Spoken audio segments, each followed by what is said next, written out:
This is VSiN, the sports betting network.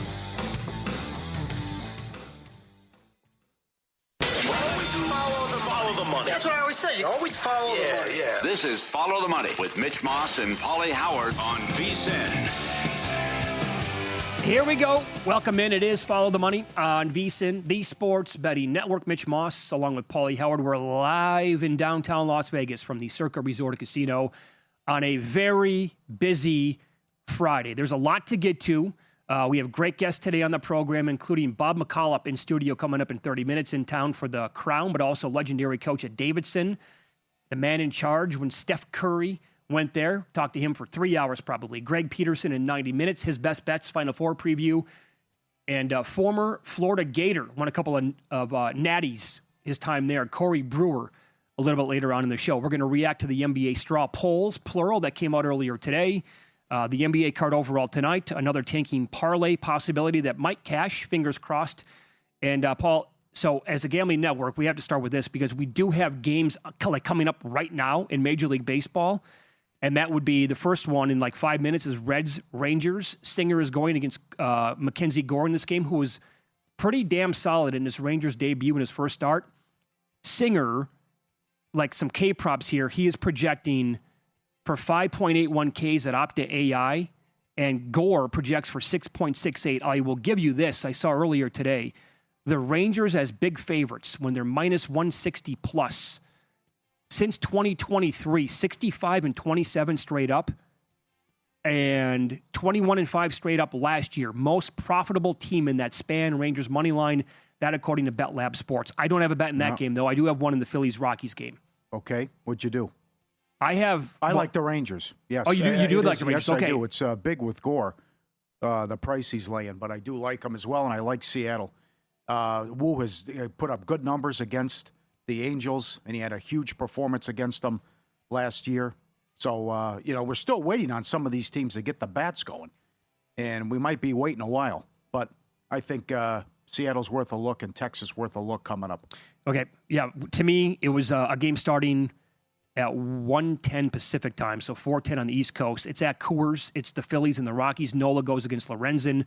I'll give you a couple of numbers here to pinpoint where I landed today with my bets. But Aaron Nola last year was awful, had a 6.01 ERA, and he allowed 1.7 home runs per 9. His road numbers, he was 0-6 with the record. He had an ERA hovering around 7. The whip was 1.48. Michael Lorenzen, by the way, a 4.64 ERA, and he allowed 1.69 home runs per 9. In his 6 career starts in Colorado, a 4.03 ERA and a 1.21 whip. Lorenzen has pitched 8 times here, 2 starts. Those numbers, by the way, were Nola, but Lorenzen, a 9.24 ERA in 12.1 innings and a 1.6 whip. Schwarber, 8 home runs in 20 games at Coors over 94 plate appearances, and Bryce Harper has been... I mean, it's Coors Field, so we could hit there. But Bryce Harper, a 350 career average, 9 home runs, 17 doubles, and over 1,000 OPS. I split a bet here. I went first 5 over 5.5 even money, and I went over 10 for the game at minus 115. This is it's Nola and Lorenzen, so like their ceilings are high. They also have very low floors, but it's in Coors. Like 10, to me, is a low total when you have like the offensive firepower that Philly can trot out there. So I split a bet and went with both those overs there. All right. I like the Brewers as well. Yeah, so do I. Keep this going. Patrick's going. They're only $1.12. They've outscored their opponents 26-3 from the 6th inning on. And the Royals' bullpen was a mess in the last couple of games. And don't look now. Milwaukee and Houston tied for most runs scored. And Javier's got good numbers against the A's. So we go back to this with Sacramento/Las Vegas. Springs against Javier, and Javier's $1.10. Coming up later tonight as well. Yep. And the Yankees are leading the Marlins as we speak, opening day at Yankee Stadium. Did you see that place, by the way? Did they do something to the center field? They looked like they added seats to me.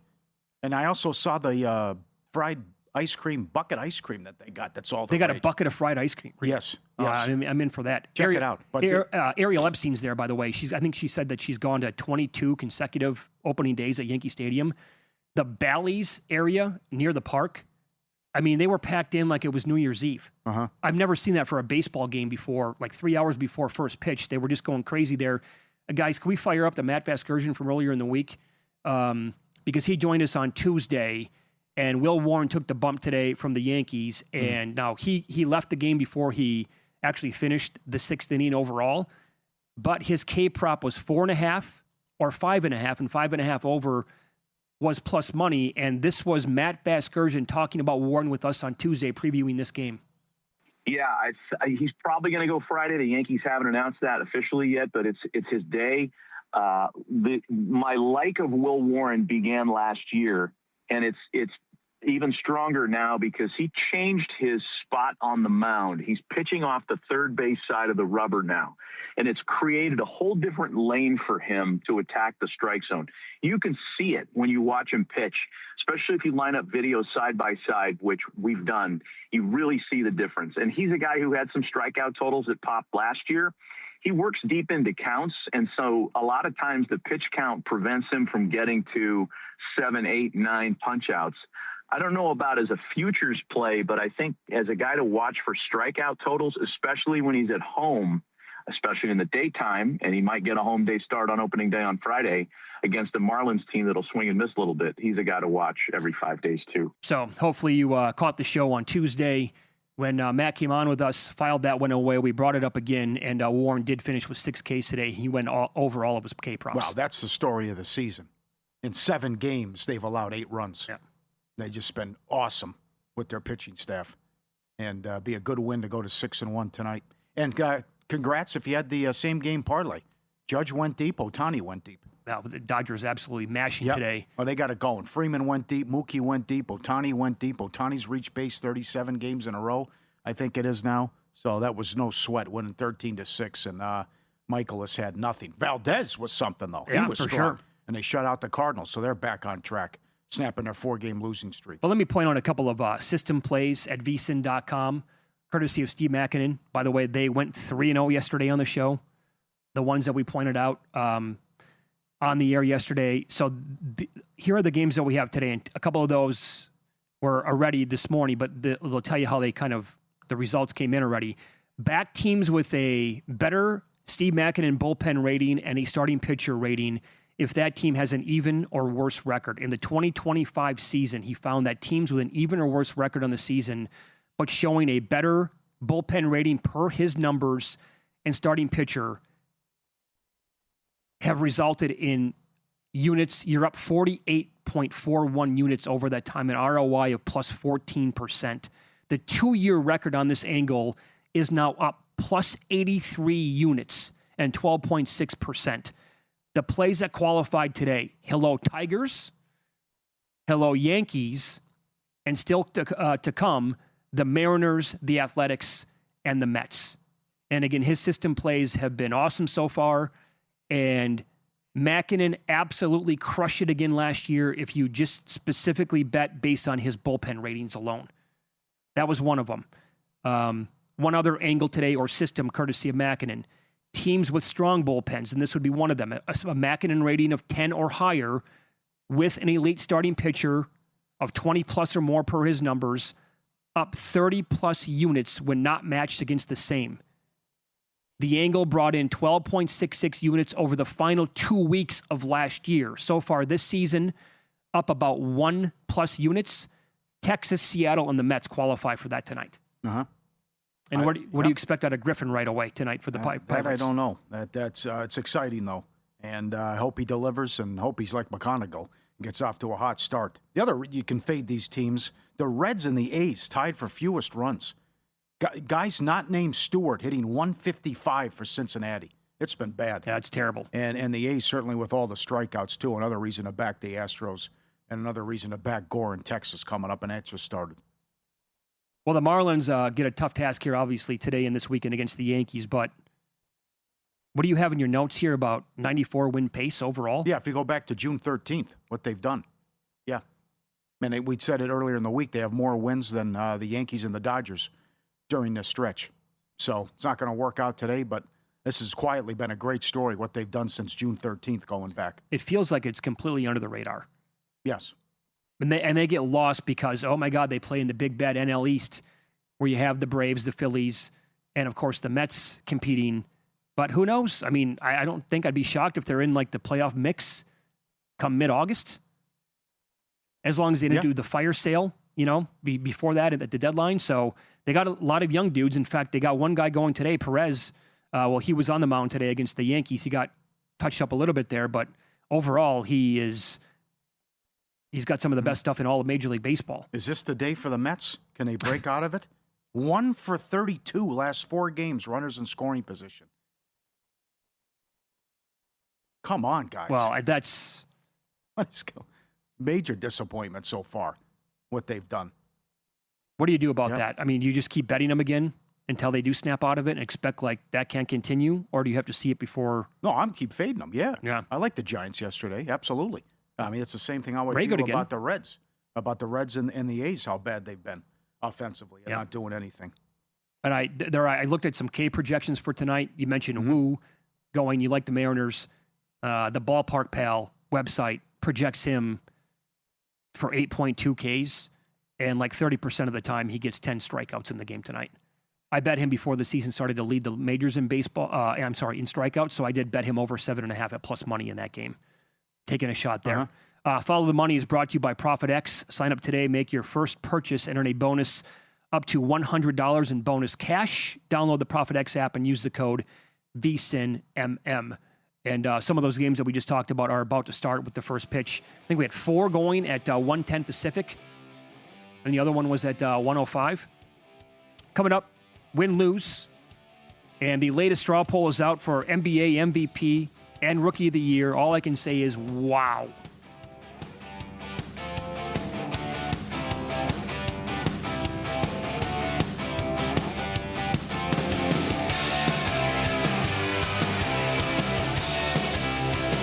So you're listening to this podcast because you want an edge. But what if I told you you're only halfway there? You've got the mindset. Now it's time to get the toolkit to match. Here's the thing. Pro bettors spend thousands on data and tools, but what they don't want you to know is you can get the same edge for a fraction of the cost with VSiN Pro. With VSiN Pro, you get access to expert picks, public betting data, prop projections, powerful tools, analytics, and more. Tap the link in the description and see why thousands of bettors are already using VSiN Pro to cash more bets.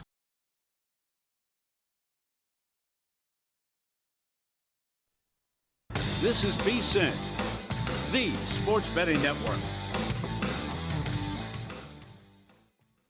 Always follow the money. That's what I always say. You always follow the money. Yeah. This is Follow the Money with Mitch Moss and Paulie Howard on VSiN. Follow the Money is brought to you by ProfitX, where new users can earn a sign-up bonus up to $100 in bonus cash. Download ProfitX and use the code VSiNMM to get started. We're live in Vegas, Circa Resort Casino. Here, Final Four weekend coming up. Mitch Moss along with Paulie Howard. Absolute pleasure as longtime Davidson head coach Bob McKillop joins us for one more segment here. And we talked a lot about the crown in the previous segment. We'll get to the Final Four. Obviously, we have to ask you about Steph Curry. Reports came out today that he is going to come back on Sunday and give it a go. He missed 27 games. How often are you still talking to Steph? I would guess every 6 weeks or so. I saw him last Thursday night when they had a magnificent celebration for Del Curry. His number was retired by the Charlotte Hornets. He's a legend in Charlotte because of what he's done, not just on a basketball court, but in the community. And so I had a chance to be with Steph last Thursday, and the deep bone bruise that he's experiencing right now has progressed to the point that he'll be back, I think, this weekend. He was so phenomenal to watch in college. Did you ever think in your wildest dreams he would turn out like he did? The biggest hesitation, I knew he was going to be great. The biggest hesitation was the 81-game schedule and the size of every opponent that was going to try to beat him up. Could he sustain that? And he's responded to that, obviously, with his performance, but he's also responded to it by the way he has prepared himself. And you had mentioned earlier about the way he had he shoot 200 out of 240. He can make 200 out of 240. What he does is he practices with great imagination. And that's lost in our game today. All kids, they have a trainer that works them out. They dribble against cones. Stephen Curry has an imagination that he sees who's guarding him when he goes through his workout. And the 240 shots, he is dripping wet after that experience. He fully engages in an hour, 40 minutes, however long the engagement is. He's fully there. Game speed for everything. And I believe, so he's creating this habit, this instinct that then just translates itself to the performance on the court. Yeah, you'll hear Steph here. This is not to pat my own back, but I had a chance to talk to him once in my life and interview him. This goes back more than a decade. But I think it just tells you the greatness of him and how good he is overall as a shooter. And it was the day that he actually, this video went viral of him making 85 3-pointers in 100 attempts. And he came on and I talked to him about that. And then we got into just overall, like how many attempts it would take to make 200. If you're practicing in a gym by yourself, how many attempts does it take you to make 200 threes? Let's see, about 240. So I did that. I did actually do that today after practice. I made 85 out of 100. So I just did a quick multiplication. Yeah, so about 240 shots. I knocked down 200. You made 85 out of 100. That is okay. When it's game time, Steph, how do you know when you got it going? It's like a heat check time for you. Can you tell immediately? You can tell immediately, but once you see two in a row fall down, and then you take heat checks usually entail some forced shot or something that's kind of out of the flow of the offense. And once you knock that down, you know it's kind of game over from there because the rim looks like the ocean, and you know as long as you get a good look off and it doesn't get blocked, you know it's going in. Pretty impressive. It's game over from there. It looks like the ocean when you're going to throw it in. Mm-hmm. I have him all-time starting five as my point guard. Paulie and I disagree. He has Magic Johnson. You're his former coach. What do you say?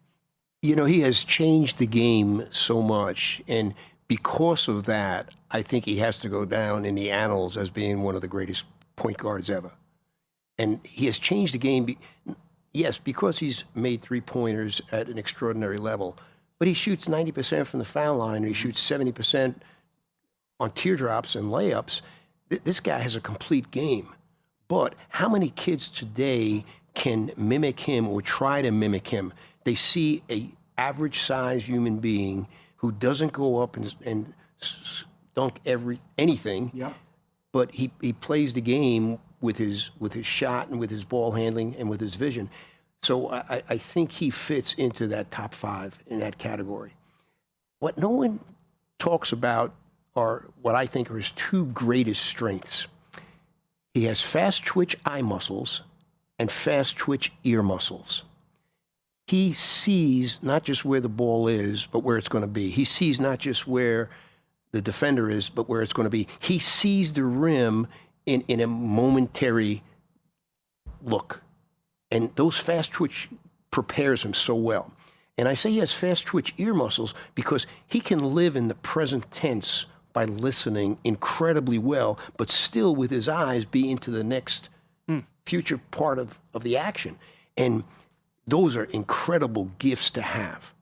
And I think a great quarterback has those fast twitch eye muscles, like a Brady, like a Montana. I mean, those guys they could look off one guy and then look and see another guy. They were incredible how they could pick that out.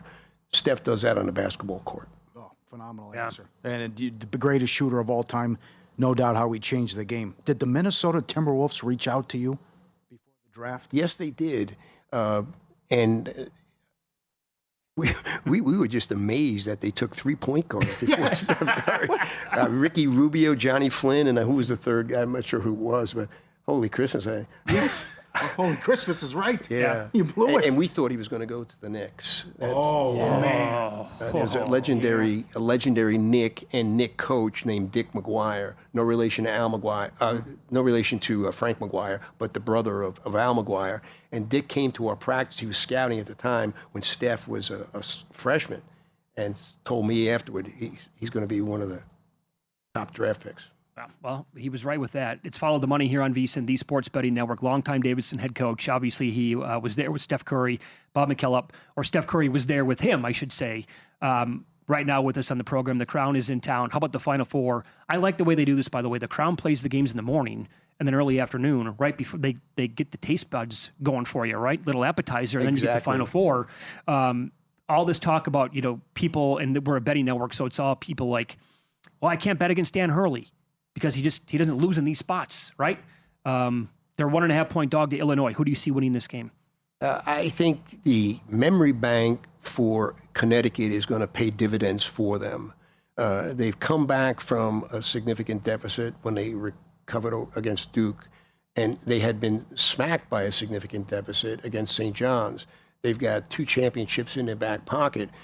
Danny has certainly resurrected those memories, and memory banks are big at this point. You have to know you've been there before. And when your leader is a guy that wears the program on his heart, Alex Caravan, that is another piece of inspiration that's going to carry them forward. So I would pick UConn over Illinois. Coach, how will you slow down Reed? How would you defend him? I don't think anyone's been able to do it. And I would say Danny would answer it this way. The only one that slows him down is himself. That would be my guess what Danny might say. He's got great footwork. Obviously, he's worked very hard at it. And he's been motivated quite a bit by Danny and his staff. How about Michigan, Arizona? Wow, that's a great one. Again, you go back to the memory and Michigan dominating people throughout the season.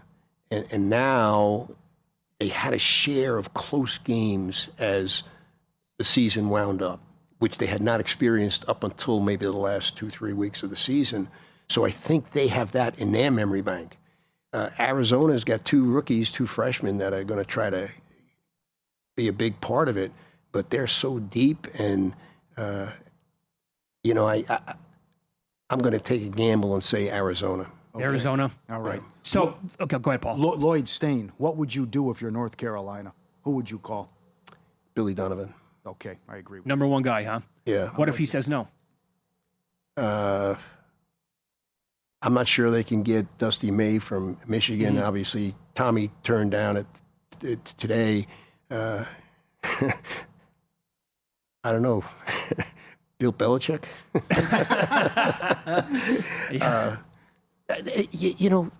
Why would you leave Michigan for North Carolina? And I have the You don't have to. I have the greatest respect for North Carolina. Sure. Similarly, why would Tommy leave Arizona for North Carolina? I'm with you. Something's happened in the landscape of college athletics, and that is that the Blue Bloods, with the exception, I'd say, of a Duke and maybe a UConn, they've got a culture there that's been continued. And I think John Shire has done a magnificent job of continuing the legacy that was left here by Mike. To have that kind of culture and that legacy, I think, is rare in college athletics because of the NIL. You see Kansas. They've had a turnover, so there's nobody waking up in the morning saying they want to be a Jayhawk. Maybe they eventually become a Jayhawk, but I don't think you have that same kind of culture that you have at a Duke or, I think, UConn. Okay. Great to meet you, Coach. Thank you, Paulie. Good luck Saturday. Thanks, Mitch. We're brought to you by ProfitX. If you're not on ProfitX, Masters Week, the perfect time to start. New users get a sign-up bonus up to $100 in bonus cash just for getting started. The code is VSINMM. During the Masters, make one play of $50 or more on any market, win or lose. You're entered to win a $1,000 golf prize of your choice, a club, a round of golf, or a gift card. Win or lose, you're still in the running. Download the app today, ProfitX code VSINMM. Make your first purchase, earn that bonus. Get in on the action at Augusta. ProfitX code VSINMM. Get it now. Have you had a good bite to eat so far in town? Absolutely. Yeah? Can't go wrong. Can't go wrong. Ferraro's. Ferraro's, yeah. Oh, my goodness. Twice? Twice. Yeah, it's excellent. You been in town for how long? Since Tuesday. That's pretty good. Pretty good hit rate right there. Great to meet you. That was awesome. Thanks for the time. Thank Enjoy you. the games. Thanks, Mitch. There you Thanks, go. Paulie. Longtime Davidson head coach Bob McCullough with us here. Up next, we'll dive into tonight's NBA card. Paulie likes the idea of this tanking parlay yet again. He'll explain why coming up next.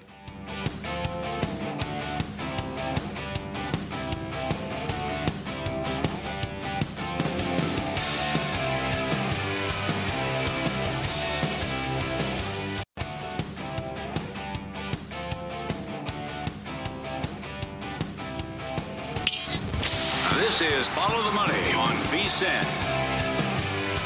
More hardcore college basketball here. We go out to the Progressive guest line. Greg Hoops Peterson joins the program now. He is the host of the Coast to Coast Hoops podcast here at VSiN, and he is on the Progressive Guest Line. Hoops, good to talk to you, man. This must be one of your favorite weekends of the entire year.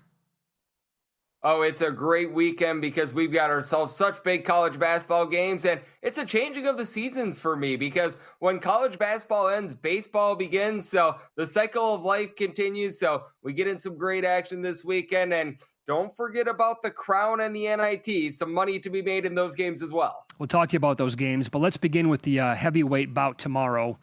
At least that's what everybody thinks between Michigan and Arizona. Michigan is slight favorite here. Total upper 150s now in this spot being played in Indianapolis at the Lucas Oil Stadium. Overall, your breakdown on this game and who do you like?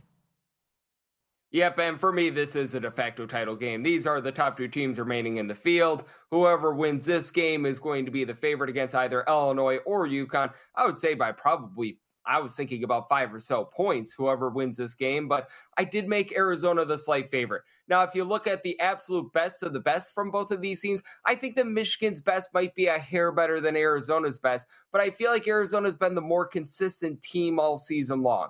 For Arizona, I just feel like they've got a few different ways to be able to beat you. They're not a team that launches a bunch of threes, but when you need someone like a Jaden Bradley, Anthony Del Rosso to be able to hit a three, they're able to do so. And I think that the turnover battle is going to be big. Michigan, the one thing that they really don't do on defense is generate turnovers. 287th in the country in terms of turnovers on a per possession basis generated. And then on the offensive side of things, Arizona is a top 50 team in terms of fewest turnovers per offensive play, while Michigan is outside the top 150 there. I think that the amount of clean possessions that you're going to get in favor of Arizona is going to be just enough for them to get the job done. Recognize that Michigan might have a little bit more experience as Arizona does have a few freshmen on the team, but I've been thoroughly impressed by the way that Arizona really hasn't had any stumbles in the road, hasn't had any hiccups, and I think that they find a way to get the job done. I took Arizona here on the money line.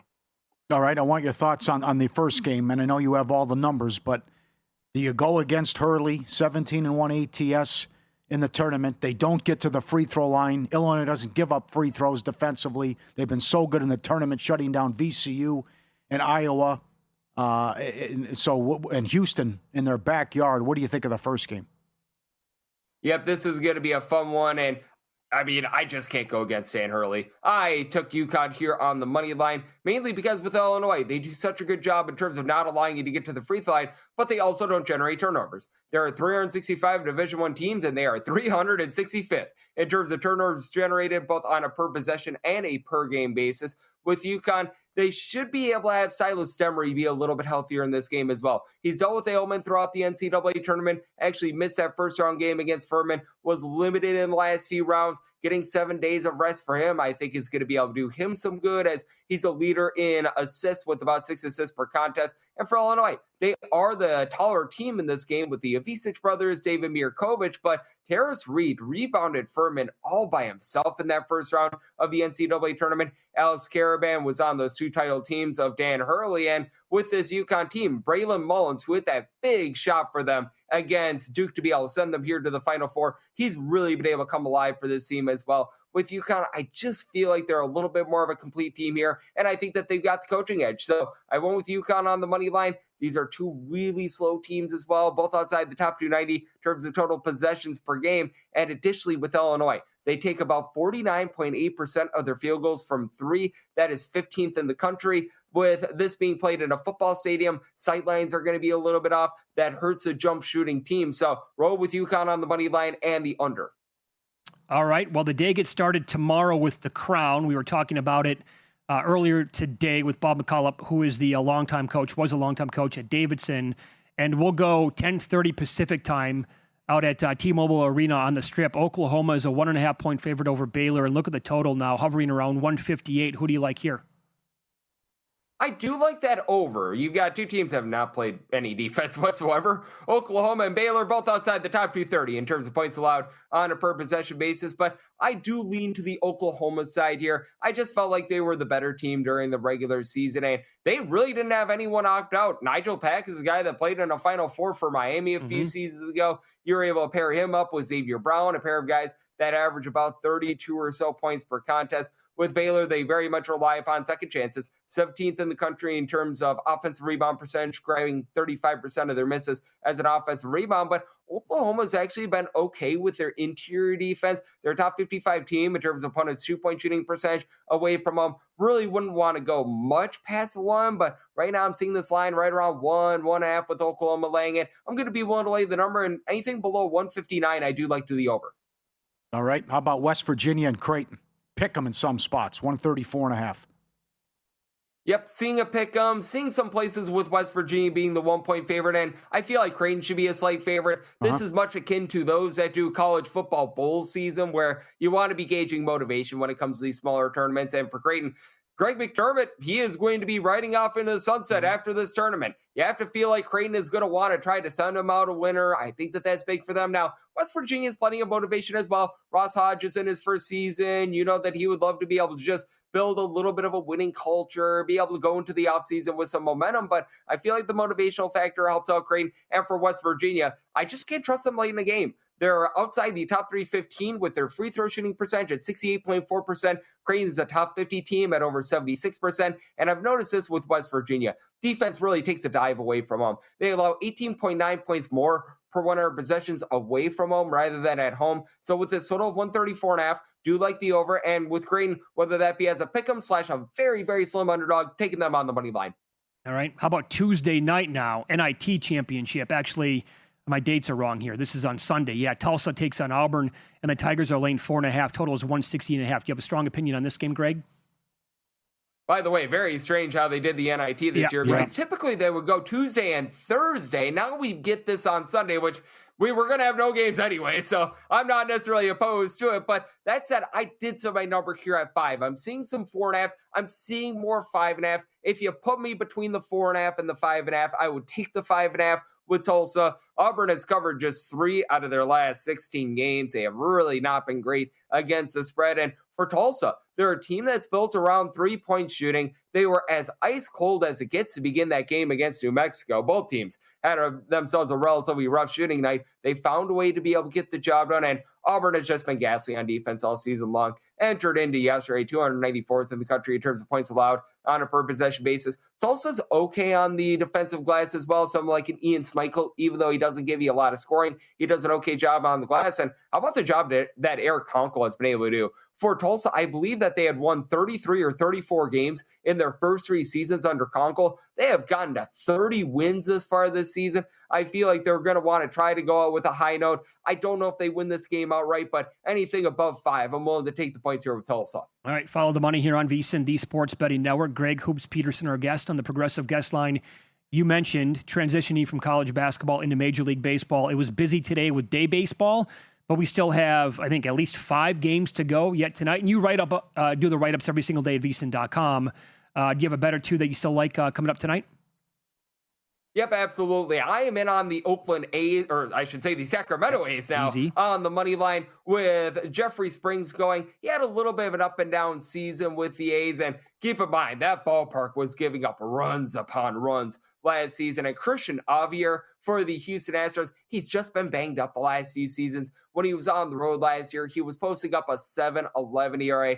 Now that the total is up to 10, I think that you might be going a little bit too high for the over. I think that ball's going to be flying out a little bit more in May and June, and that's when you're really going to be getting these slugfests. But I also do think that with this being season number 2 for the Athletics out there in Sacramento, that they are going to have a little bit more of a home field advantage than they had a season ago. You can tell that there just really wasn't much of that here in year number 1. Now with a year under their belt, playing in this ballpark, I think guys are going to be a little bit more used to it. And the guys that are going to be coming in from out of town, they're not going to be as used to it. So I do think that the Athletics, after a rough 1-5 start to begin the season, they bounce back here against an Astros team that, to their credit, they've won 5 straight games, but they're dealing with a lot of injuries in the back half of that bullpen as well. Josh Hader is out. I believe Bennett Sosa is as well. So I took the A's here on a rather pick and price on the money line. All right. Very good, G-Unit. Thanks for the time as always. Great breakdowns. Best of luck tonight, this weekend, and we'll talk to you soon, okay? Always appreciate it, gentlemen. Thank you so much. Greg Peterson, Progressive Guest Line, and he does, again, his write-ups every day, Monday through Friday at least, throughout the college basketball and the Major League Baseball seasons. Yeah. Likes Arizona. Have you heard more people make the case for Arizona or Michigan? I've heard more people make the case for Michigan. Yep.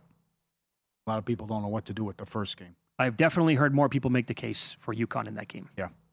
Another one? Another one? Yeah, all day. Come on. All right. Follow the Money brought to you by Profit X. If you're not on Profit X, Masters Week, perfect time to start. New users get a sign-up bonus up to $100 in bonus cash just for getting started. Promo code VSINMM. They're dropping the Masters of your domain contest. During the Masters, make one play of $50 or more on any market, win or lose. You get an entry to win a $1,000 golf prize of your choice, a round of golf, a club of your choice, or the gift card to any golf apparel brand. You're still in the running, win or lose on your play. Code VSINMM. Download Profit X today. Code VSINMM. MLB next. High number for a K prop, but some projections have him reaching double digits 30% of the time.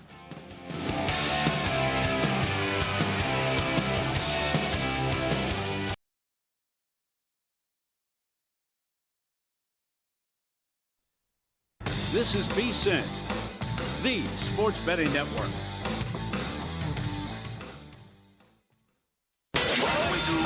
Follow the money. That's what I always say. You always follow the money. Yeah. This is Follow the Money with Mitch Moss and Paulie Howard on VSIN. It's good to have you on board. Follow the Money is brought to you by Profit X, the number one place to predict sports with the best odds. New users get up to $100 in bonus cash when they sign up with the code VSINMM. Good to have you on board today here on a Friday. Tons of basketball, obviously. Feeling good? Yeah, good to be here. It's good talking to Coach. You know, got to be positive. Just like you were for the last 10 minutes talking about the expanded tournament? Can't believe it. Oh, man. I thought common sense would prevail. Shame on me. Shame on me.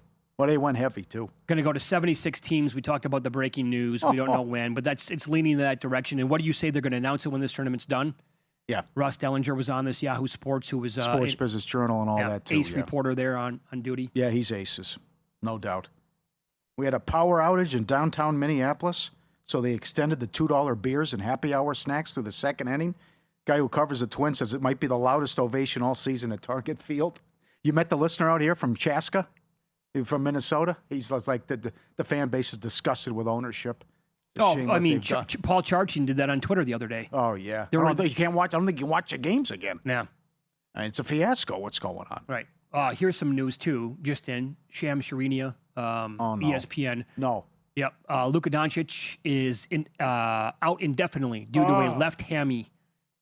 Sources told him and Dave McMiniman he will miss the remainder of the regular season, and his status is uncertain beyond that. Not looking great, my man. Not looking great. Okay, so if they play, let's say they open up the playoffs Sunday, so that would be 2 weeks from this Sunday, game one of the playoffs. Oh, boy. Now, they do stretch it out. They stretch out round one. I did, some people speculating it's a 3-week injury, maybe. Oh, boy. So they're probably going to drop behind Denver for the 3 seed. And if that happens, they'll get Houston, I think, in all likelihood. I mean, it's still up in the air a little bit. Things could change, but if they are the 4 seed, that means they'll get Houston in the 4 or 5. Well, even if you win, then you got to play OKC then. I know. Houston, Minnesota could flip-flop the way it looks with how close they are in the standings. But They can still close 4-1 though. They play without him. Oh, absolutely. They play Dallas, Golden State, Phoenix, and Utah. Phoenix nothing to play for. Utah tanking. Dallas tanking. Is Curry going to be back for that Golden State game? Yeah, he's supposed to. But who knows how long he'll play? And certainly Golden State has had their issues. How about that for a bet? By the way, Golden State's now the 10 seed overall. If Curry comes back, the play-in tournament in the West looks like Phoenix, Portland, the Clippers, and Golden State. They'd have to win 2 games. How about the Warriors to make the playoffs? I got to see what he looks like. Oh, if he's good to go. But by the time you see what he looks like, the number's going to be gone. Yeah. If he comes out there and he's great. If he's Steph like we know Steph can be. And why can't they beat these teams in front of them? The Blazers, I mean, nice. That's definitely a winnable game. Oh, 100% it is. Yep. That's all I'm saying. I mean. God, they had such a great month. They were playing so well. They could have won a series, and maybe they match up with San Antonio. Would have been entertaining. I don't know. That's brutal. That is brutal. I thought you had their win total under just like me. Yeah. Oh, you did? No, I thought I'm allowed to change my mind. I mean, they had a hell of a run here. I didn't think Reddick's done a great job. They figured it out, and they went 15-2 in March. This guy averaged 37, 8-7 in March, and now he's out for the regular season and probably out for the playoffs. Like, why did you think they had such a legitimate shot against the Thunder or the Spurs in the playoffs? Those two teams are clearly better. Like, they've been excellent. They've played an excellent month. They have strong defensive numbers, and they have a lot of talent on their team. The strong defensive numbers in the recent stretch, though, of games. Yes. Were corrected, not full season. No, but they figured it out. They've done a better job, and the coaches are allowed to make adjustments too. And I think Reddick's done a nice job. They've also had, it's been a pretty tough schedule as well.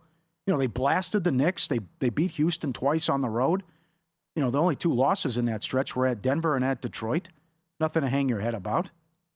They blasted Cleveland.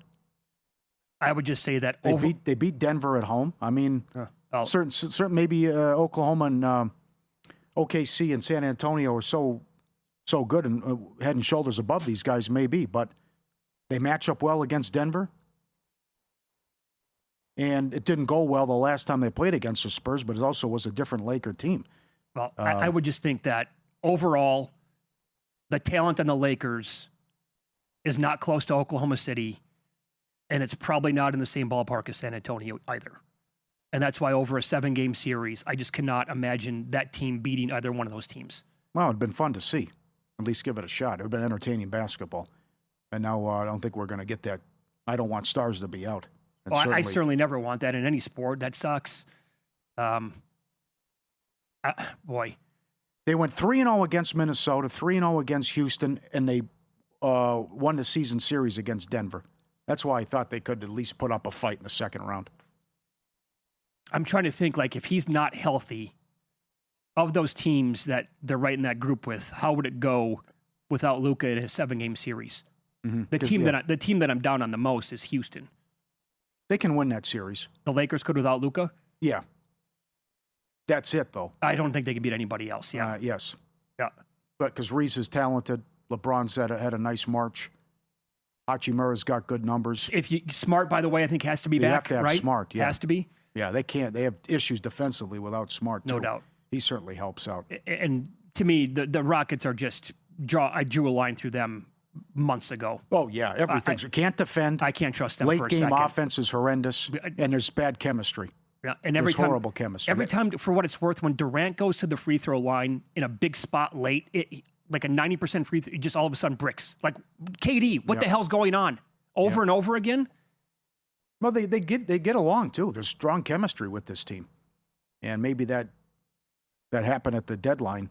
They've certainly, that's what LeBron talked about last night. Mick Meneman asked him about this kind of, how does this loss sting and maybe take away from the chemistry or the bond? And he says, does nothing. It's one game. They're defending champs. They beat our ass. That's what Reeves said, too, but doesn't change anything. But the injury does.